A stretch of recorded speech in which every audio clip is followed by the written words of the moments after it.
Hello everyone, मैं आज आपको वैद्युत फ्लक्स फिजिक्स 12th क्लास की फिजिक्स से है। सेकंड चैप्टर से टॉपिक है वैद्युत फ्लक्स। घनकोण के बाद दूसरा टॉपिक वैद्युत फ्लक्स है और इससे आगे आने वाले टॉपिक जैसे गॉस की प्रमेय है और गॉस की प्रमेयों के अनुप्रयोग हैं। इससे आगे उस पर मैं वीडियो बनाने वाला हूँ। अब मैं बता रहा हूँ आपको वैद्युत फ्लक्स पर बताऊँगा वैद्युत फ्लक्स क्या होता है और इसका हमारी फिजिक्स में क्या यूज है, किस तरह से इसका डेरिवेशन है, इसका फॉर्मूला क्या है, इसके मात्रक क्या होते हैं, इसकी यूनिट क्या है, इसकी डायमेंशन क्या होती हैं, इसकी विमाएँ क्या होती हैं। ये सारी चीज़ें मैं इस वीडियो में आपको बताने वाला हूँ। और दूसरा बात, इसके कौन कौन से फॉर्मूले हैं, इसके कितने फॉर्मूले हैं, कौन सा फॉर्मूला किस कंडीशन पर कहाँ काम करता है, ये भी मैं आपको इस वीडियो में क्लियर करने वाला हूँ। तो इसलिए आप चैनल को सब्सक्राइब कर लें ताकि मैथमेटिक्स और फिजिक्स के लिए ये स्पेशल चैनल है और ये इंडिया में सबसे बेस्ट चैनल है मैथमेटिक्स और फिजिक्स के लिए, इसलिए आप इसे सब्सक्राइब कर लें। आओ मैं सबसे पहले आपको वैद्युत फ्लक्स के बारे में बताता हूँ। देखिए, वैद्युत फ्लक्स से पहले मैं आपको बताना चाहूँगा कि वैद्युत बल रेखाएँ, वैद्युत बल रेखाएँ। देखिए, आपने फर्स्ट चैप्टर में वैद्युत बल रेखाओं के बारे में पढ़ा होगा, वैद्युत बल रेखाएँ क्या होती हैं। अगर नहीं पढ़ा है तो पहले आप वैद्युत बल रेखाओं के बारे में पढ़ लें। आपको इसी वीडियो के प्लेलिस्ट में आपको ये मिल जाएगा, इस पे बना हुआ वीडियो वैद्युत बल रेखाएँ क्या होती हैं, क्योंकि हम वैद्युत बल रेखाओं से ही वैद्युत फ्लक्स को समझ सकते हैं। वैद्युत फ्लक्स क्या है? देखिए, वैद्युत फ्लक्स किसी भी काल्पनिक पृष्ठ से, कोई भी हमारा पृष्ठ है, कोई भी एक, और ये काल्पनिक पृष्ठ है और ये कैसा, ये एक वैद्युत क्षेत्र है, वैद्युत क्षेत्र वैद्युत के द्वारा बना हुआ ये पृष्ठ है। इस पृष्ठ से जितनी भी वैद्युत बल रेखाओं की संख्या की जो माप होगी, वैद्युत क्षेत्र में, किसी काल्पनिक वैद्युत क्षेत्र में वैद्युत बल रेखाओं की संख्या की जो माप होती है उसे ही हम वैद्युत फ्लक्स कहते हैं। वैद्युत फ्लक्स क्या है? वैद्युत बल रेखाएं ही वैद्युत फ्लक्स होती हैं। अगर हम डायरेक्टली समझें तो ऐसे समझ सकते हैं, लेकिन किसी वैद्युत क्षेत्र से गुजरने वाली वैद्युत बल रेखाओं की संख्या की जो माप होती है वो हमारी वैद्युत फ्लक्स कहलाती है। वैद्युत फ्लक्स को हम फाई ई से डिनोट करते हैं। डिनोटिंग सिंबल इसका क्या है? फाई ई से इसे डिनोट करते हैं। अब हमने एक सरफेस लिया, इसमें एक छोटा सा सरफेस ले लेते हैं। कोई छोटा सरफेस ले लिया, एक छोटा सरफेस हमने इसमें ले लिया है डी ए, ये एक डी ए है और इसकी वैद्युत क्षेत्र की तीव्रता ई है और ये सरफेस है हमारे पास डी है। तो इस छोटे से क्षेत्र के लिए हमारे पास जो फॉर्मूला बनेगा वो क्या बनेगा? Phi E d phi equal to, देखिए, ई इंटू टी ए आता है, ई और डी ए, ये हमारा इसमें वैद्युत फ्लक्स का फॉर्मूला बन गया एक सूक्ष्म पार्ट के लिए, छोटे से क्षेत्र के लिए।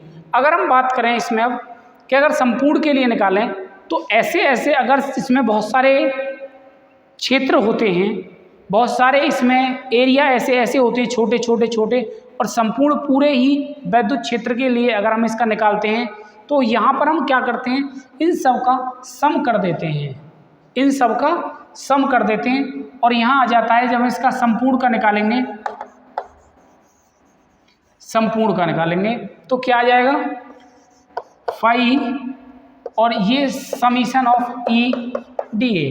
इसका कहने का मतलब ये है कि जितने भी इसमें क्षेत्र हैं उन सब से जितनी भी वैद्युत बल रेखाएं की संख्या निकलती हैं, उनकी माप जो निकलती है, वैद्युत बल रेखाएं जितनी भी निकलती हैं, जिस क्षेत्र से जितनी निकल रही हैं उसकी जो माप है उसे लगातार ऐसे ही जोड़ते चले जाते हैं हम, और इसमें पूरे के पूरे पृष्ठ का वैद्युत क्षेत्र से जो फ्लक्स है वो निकलना वो आ जाता है कि कितना है।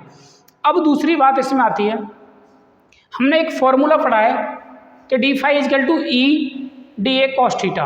अब ये E D A cos theta आता कहाँ से है, आप इसे ध्यान से समझें। देखिए, अभी हमने यहाँ निकाला था, अब हम इस पृष्ठ को ही थोड़ा सा घुमा दें, इस पृष्ठ को घुमा दें, और जब आप इस पृष्ठ को घुमाएंगे तो इसके बीच में यहाँ एक थीटा का एंगल बन जाएगा, थीटा का कोण बन जाएगा, और वो थीटा कोण से वो पृष्ठ घूम चुका होगा। अगर वो पृष्ठ थीटा कोण से घूम रहा है और उसके बीच में एंगल थीटा बन रहा है तो उसके लिए जो फॉर्मूला होता है वो d phi E equal to E D A cos theta.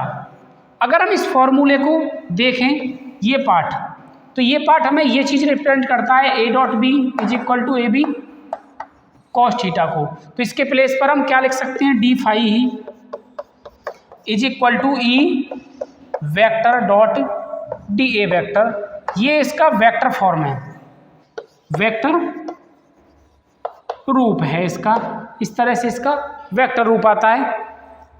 और अब इसमें एक कंडीशन आती है, जैसे कि हमने संपूर्ण के लिए निकाला था, एक हम निकालते हैं इंट्रीकेशन से। अगर हम इसका समाकलन से निकालें तो वो समाकलन वाला पार्ट कहाँ काम करता है और ये कहाँ काम करता है। देखिए जो समाकलन की कंडीशंस है, समाकलन से जो इसका फॉर्मूला निकल के आएगा यहाँ से, वो समाकलन की कंडीशन जब ये जो क्षेत्र जो हमने लिया है ये अगर सूक्ष्म हो, बहुत ही छोटा क्षेत्र हो, तो जो सूक्ष्म क्षेत्र होता है उसके लिए हम समाकलन का यूज करते हैं।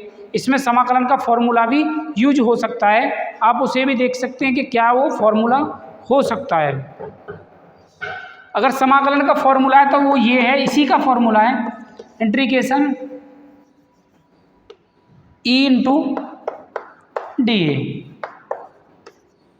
ये वाला फॉर्मूला समाकलन का यूज होगा। ये समाकलन का साइन है, ये फॉर्मूला इसमें यूज हो जाएगा। इसे हम इस तरह से भी लिख सकते हैं इंट्रीकेशन S E D A cos theta, इस तरह से आ सकता है। इसे हम बाहर कॉमन ले लें तो फाई ई इजकल टू, हमारे पास जो निकल के आएगा इसमें क्या बाहर निकल आएगा, ई इंटू कॉस थीटा और अंदर बचेगा डी ए। ये फॉर्मूला इसमें निकल के आता है। तो वैद्युत फ्लक्स के ये फॉर्मूले हो गए। अब इसकी हम यूनिट की बात करते हैं कि इसका मात्रक क्या है। अगर हम मात्रक देखें तो इसका मात्रक बड़ा ही ईजी है, हमारे पास d phi equal to E into d A है।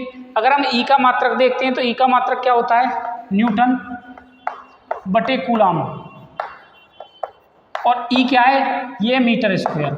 तो यही हो गया न्यूटन इंटू मीटर स्क्वायर बटे कूलाम। ये मात्रक इसका यहाँ से इस तरह से बन जाएगा। डायमेंशन अगर हमें इसकी निकालनी है तो पहले न्यूटन की रखें, फिर कूलाम की रखें, फिर मीटर स्क्वायर की रखें। जैसे हमने रखेंगे तो इसकी डायमेंशन भी बन जाती है।